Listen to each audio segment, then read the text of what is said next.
baby. You could just talk. Yeah. So, I guess now Matthew with Spider-Man. Incredible. Incredibles, okay? Yep.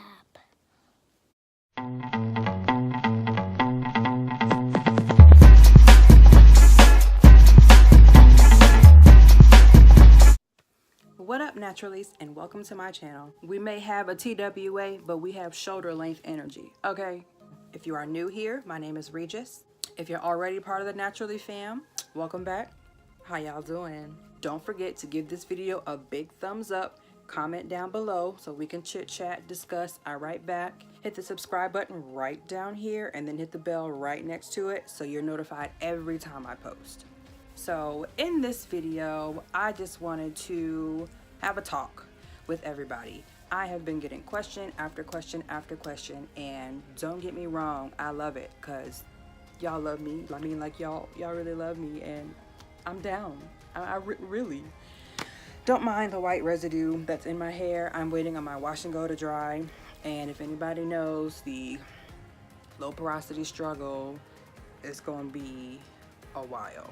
In this video, as you can see from the title, we're going to be talking about my hair and how I learned what I needed to do with it. And those are the questions that I've kind of been getting from everybody. It's like, oh, what can I use for this? What can I do for that? What if I wanted to use this? You know, so here, hopefully I can answer as many questions as I possibly can. So let's get into it. Like I'm going somewhere. What? We staying right here. I ain't going nowhere. Anywho. So the first thing that I want to talk about, and I feel that this is the single most important thing that you need to know when it comes to your natural hair, is your hair porosity. And so when I first started on my natural hair journey, I wasn't too concerned about my hair porosity, but I will tell you what I was concerned about in just a second. So as far as hair porosity is concerned, there's a low porosity, medium porosity, and high porosity. Low porosity is when the cuticles of your hair are so tightly closed together that it's really, really hard to get moisture in. But once you get moisture in, it's also really hard for moisture to leave. So that's one benefit of having low porosity hair. Normal porosity hair is when the cuticles are just right so moisture can go in, and it's harder for moisture to leave out. So your hair just kind of needs the least amount of maintenance. High porosity is when the cuticles on your hair strand are wide, like wide as all outside, okay? So that means that moisture goes in, but it goes right back out. And I have low porosity hair, which, like I said, means that it's hard to get moisture in, but once I get moisture in, my hair is moist for like days. So that's kind of nice. The way I figured out my hair's porosity is I did two tests. The first test I did was the sink test, where you get a clear bowl or a clear glass of water, just something that you can see through it. Put water in it, and then get a clean strand of your hair. Do not pull it out of your head. I just mean like if you know, your hair sheds all over the place. So if you're out of a comb, out of a brush, whatever, but get a clean, so like just after you wash your hair, how you detangle it, get a clean strand of hair and set it into the water and leave it there for about 5 minutes. If your hair stays closer to the top, then you have low porosity hair, like myself, meaning that it's difficult for moisture to get into your hair. If your hair sinks towards the middle, then that means you're in the normal porosity range, where just enough moisture gets in and not too much. If your hair sinks to the bottom, that means you have high porosity hair. So your hair is taking in a ton of moisture, ton of moisture, ton of moisture. The other way to figure out your hair's porosity is to pull a single strand, not out of your scalp, but just pull it out and run your fingers up the strand. Oh, I actually have a piece of, I actually got a piece of hair. You can't see it though. Maybe. No. Okay, so run your finger up the strand of your hair. The test is most effective if your hair has no product in it, because again, certain products can open and close the cuticles of your hair strands.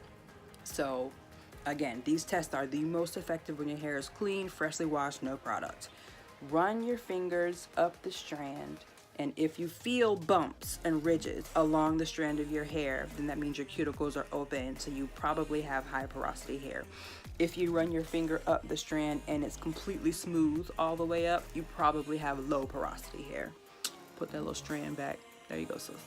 Next, we'll talk about the density of your hair. Now, when I say density just deals with how many strands of hair you have on your head.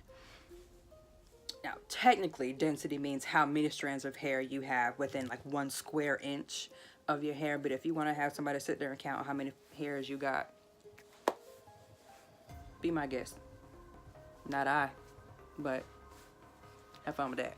The easiest way to determine your hair's density is to just look at the way your hair naturally falls, not like twist outs, braid outs, whatever, you know, manipulating your hair in any way, no parts or anything like that. But just look at the way your hair naturally falls. And if you can see your scalp clearly, if you can kind of sort of see your scalp, or if you cannot see your scalp at all, that determines your density. So if you can see your scalp without having to work too hard, then you have low density hair. If you can kind of sort of see your scalp, but you kind of got to work at it, then you have medium density hair. If you have high density hair, okay. So, granted, I have product on my hair and whatnot, but you can tell just by the way my hair sits on my head that there's no way on this earth you're going to be able to see my scalp in any way, shape, or form. So I have super duper ridiculously high density hair. Now, the width of your hair just means, you know, when people say, oh, you have thin hair, oh, you have thick hair, you think that kind of deals with like what we just finished talking about, the density of your hair, when in our reality, the width of your hair has to deal with the individual strand of your hair.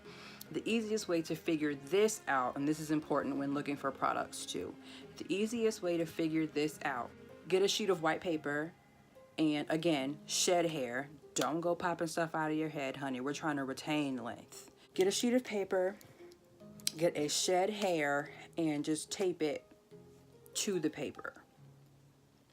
If you can barely see your hair strand, then you have thin or fine hair. If it's not too dark, it's not too light, then you have, you know, just normal, like normal width hair strands. But if your hair is like, if it's thick, if it's dark, it's prominent, you have what's called coarse hair. I have coarse hair. Now, say if I were to show you a strand of my daughter's hair, she has high porosity, sandy brown, fine hair. And then lastly, the one thing that everybody wants to know as soon as they go natural is, what is their hair type? What is their curl pattern?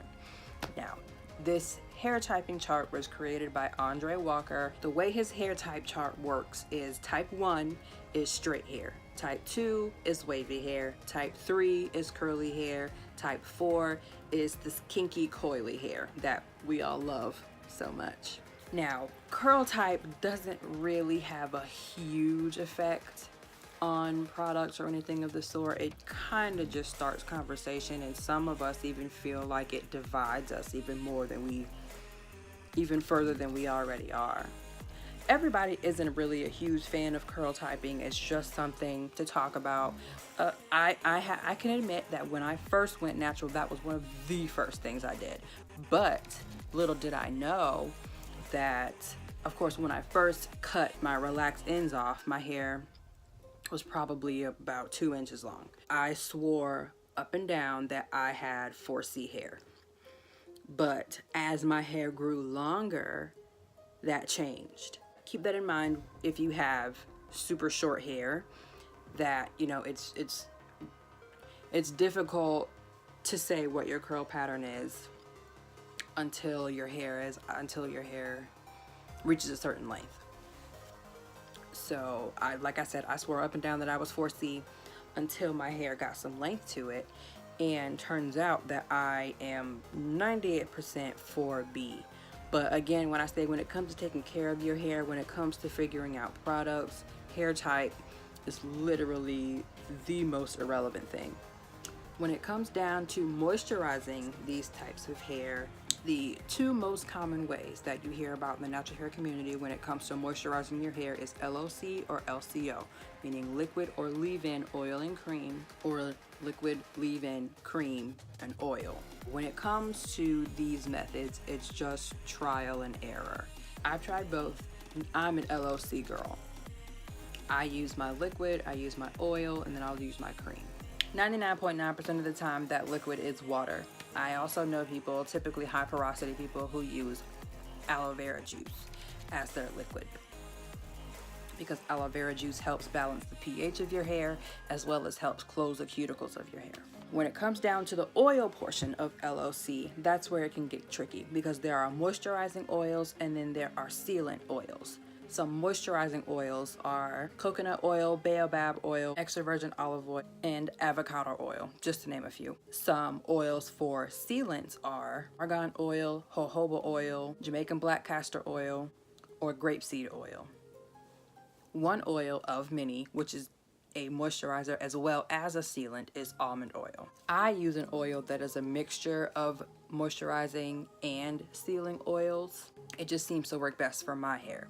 When I first went natural, I was using coconut oil. My hair was a lot shorter, so I was just using coconut oil just because I really had no general reason why I was using coconut oil. My hair was left kind of greasy, actually. I mean, I would kind of put my hands on my hair throughout the day and it would just leave a film on my hands. I don't really like that, so I stopped using coconut oil after a while, and then I started trying to use extra virgin olive oil, and it was just greasy in my hair. It may work for other people's hair, but it did not work for my hair. I didn't like the way it made my hair feel. I didn't like the way it left. I didn't like the way it felt. I will put a picture of my oil over here so you can see it. So when you start looking for products, it's best to try to find products that work with every facet of your hairs. For example, I have 4B high density coarse hair, and my hair is low porosity. So when it comes to me looking for products, I try to find products that won't sit on my hair. When it comes to my creams, I like thicker creams because my hair is so coarse, whereas somebody who has thin hair strands, low density, you don't want to use thick products because then the products are going to weigh your hair down. So that is everything for this video. Hopefully I was able to answer some of your questions, and hopefully this will help you get a little bit more information when it comes to learning your natural hair. As always, self-love is the best love. See you guys next time.